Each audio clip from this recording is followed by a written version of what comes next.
ఏది అయినా ట్రై చెయ్యి ఆచి చికెన్ మసాలా. ఏపీలో రాజ్యసభ సభ్యుల ఎంపికపై కమలం పార్టీలో హాట్ చర్చ జరుగుతోందా? ఈసారి బీజేపీకి రాజ్యసభ సీటు దక్కకపోవడంతో నేతలు నారాజయ్యారా? 4 పదవుల్లో ఒక్క సీటు తమకు దక్కలేదని అసంతృప్తి కాషాయ లీడర్లలో స్పష్టంగా కనిపిస్తోందా? కేవలం టీడీపీ జనసేన పార్టీలే సీట్లు పంపకాలు చేసుకోవడంతో పార్టీ అసలు ఎక్కడ బలోపేతం అవుతుందని కాషాయ లీడర్లు పెదవి విరుస్తున్నారా? అసలు ఈసారి బీజేపీకి రాజ్యసభ పదవి ఎందుకు రాలేదు? Let's watch this story.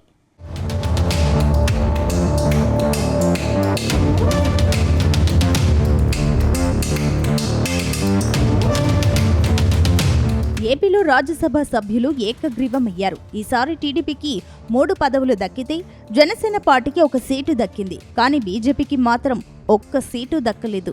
దాంతో కాషాయ నేతలు నారాజయ్యారని తెలుస్తోంది. ఈసారి పార్టీలో ఆశావాహులు ఎక్కువగా ఉండడంతో రాజ్యసభ పదవి ఇవ్వలేమని చంద్రబాబు ముందే తేల్చేశారు.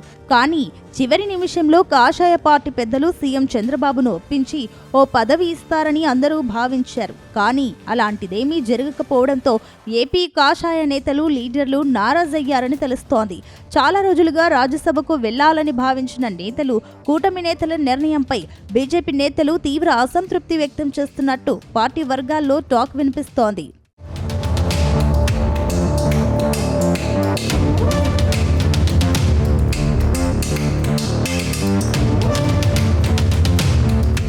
ముఖ్యంగా మాజీ సీఎం నల్లరి కిరణ్ కుమార్ రెడ్డి రాజ్యసభ పదవిపై గట్టి ఆశలే పెట్టుకున్నారట. మొన్నటి ఎన్నికల్లో ఆయన రాజంపేట పార్లమెంట్ స్థానం నుంచి బీజేపీ అభ్యర్థిగా పోటీ చేశారు.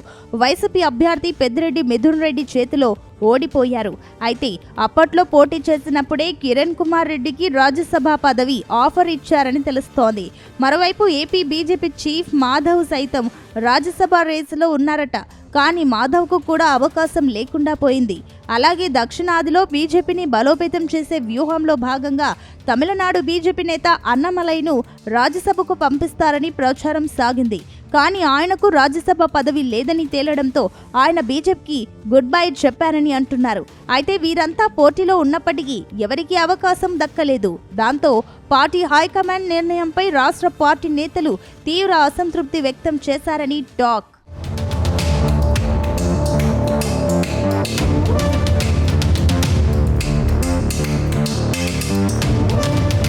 మరోవైపు ఎన్నికలకు ముందు కూటమి కట్టిన సమయంలోనే రాజ్యసభ పదవుల విషయంలో బీజేపీకి మెజారిటీ సీట్లు ఇస్తామని హామీ ఇచ్చినట్లు తెలుస్తోంది. రాష్ట్రానికి సంబంధించి ఎమ్మెల్సీ పదవుల విషయంలో టీడీపీతో పాటుగా జనసేనకు, రాజ్యసభ పదవుల విషయంలో బీజేపీకి ప్రాధాన్యం కల్పించాలన్నది 3 పార్టీల మధ్య ఒప్పందమని అంటున్నారు. ఆ ఒప్పందం ప్రకారమే తొలి 2 సార్లు రాజ్యసభ పదవుల ఎంపిక సమయంలో బీజేపీకి ఛాన్స్ ఇచ్చారు.